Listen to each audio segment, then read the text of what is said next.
Test 1, 2. I'm not ready yet. Oh, alright, let's do this. Alright. You know the things we do for video. Hey everybody, Maggie Nolan here. Welcome back to our YouTube channel. I'm so glad you guys are here. Guys, 10 years. We have been shooting weddings for 10 years. 10 years! Do you know how insane that is? We fell into the wedding world totally by accident. We were a photographer, we had been shooting weddings, but we had no idea that this would become our life. And so today I actually want to share with you what we've learned in 10 years of shooting weddings, because I think a lot of people just think that like we just rolled out of bed one day and started shooting weddings, and that's, I mean, I guess you could say that. I mean, Chris and Ashley did just ask me one day, can you shoot my wedding? And I said yes, but we never thought that this would be our livelihood, our career, and that we've shot over 200 weddings. So I want to share a little bit today with you guys about what we've learned in 7 years. Okay, so 7 years, I'm saying 7 years because it's 7 years of being full-time. 7 years ago, we made it official, like this week, 7 years ago, May, like second week of May, made it official that we were going full-time. I had just lost my marketing job. I had been working for a marketing agency, and I went full-time with it was Patrick's idea. We were only 6 months married. We're newlyweds, living in 500 square feet, and we said, let's go for it. Let's just go for it, see what happens. Worst case, we fail and we get other jobs because we are educated, we have business backgrounds, we have college educations. Now I feel like that doesn't even matter anymore, but at the end of the day, we just were like, you know what? Like, let's just see what happens. And guys, it was like the best decision we've ever made. So here's what we've learned in 10 years of shooting weddings and 7 years of being full-time, okay? So let's just start. Where am I gonna start?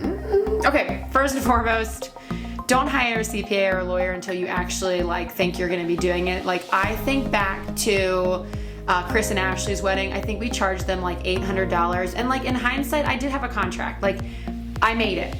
I made the contract and she signed it and she paid us money and we delivered a gallery. It was that simple.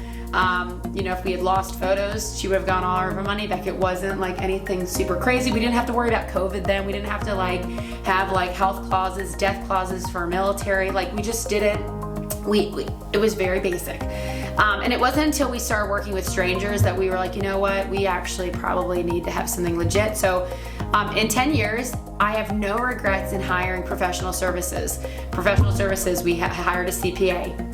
We hired a lawyer to help us with our, I almost said our wills, not our wills, with our photography contracts. We did hire a lawyer though recently for wills, because that now matters now that it's our full-time job and we have kids, so and a mortgage and a house and all these other things. So legal services are very important. Okay, other things that we've learned, trust your skill set. Okay, I think that that's one of those things, like, you're always, any job that you do, there's always gonna be someone who tells you how to do it. And I'm gonna just like put it out there for all the photographers watching this. You know what I'm talking about when you show up at weddings and people are telling you how to do your job. It's like a very frustrating thing. It doesn't matter how good you are, it doesn't matter how many weddings you've shot, those people will always exist. There'll always be people who tell you how to do your job. And so I think if you can give people grace, something we've learned in 10 years, extend grace to people, just smile.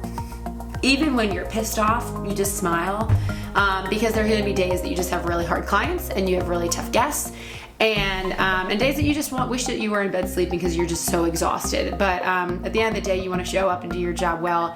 In 10 years, we've learned how to love our clients really well.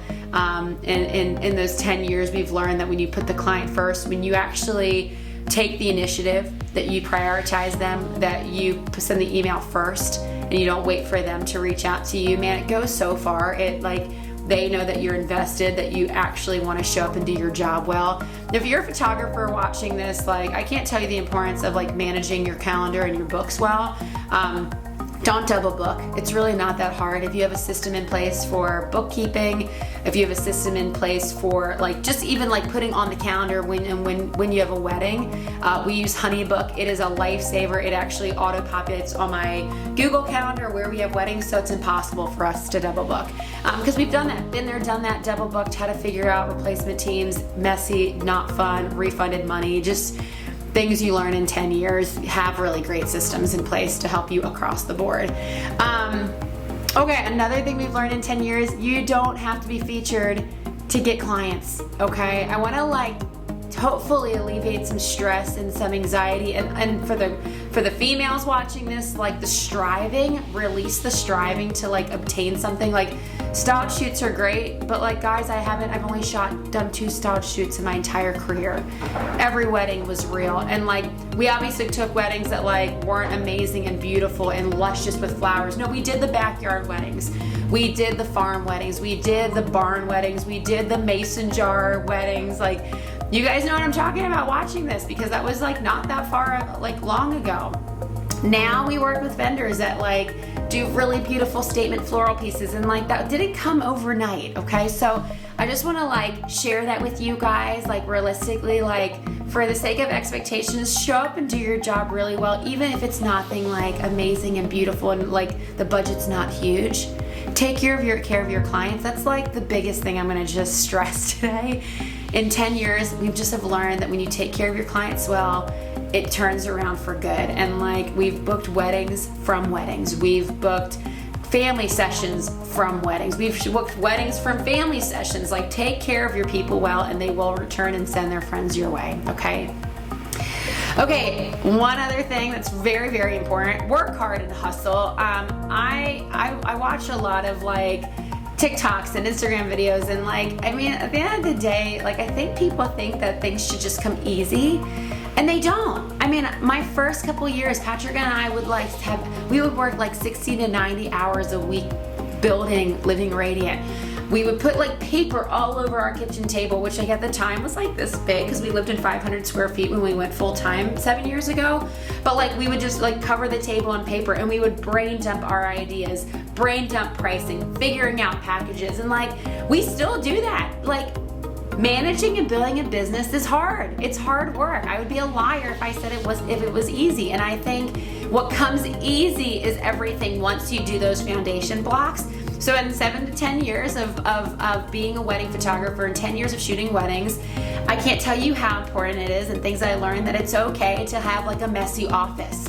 It's okay to have like Post-it notes in places, and to like brain dump and have Google Docs on your computer for all your ideas. Like that is the beauty of dreaming. That's the beauty of building something lasting. And so I just want to encourage you guys in that, like my office is not like Instagram worthy. Like it has like client boxes and like bills on the table, and it has like, it is a lived in functional office. And yeah, do I clean it like every once in a while? Absolutely. But like I'm organized for the client, and I'm organized for our business, which sometimes means there's mess. Okay. So that's like something I've learned in 10 years. Not everything is Instagrammable, and that's okay, because Instagram doesn't pay my bills. My clients pay my bills. Okay, so other stuff, do what you love and the money will follow. That is 100% a true statement.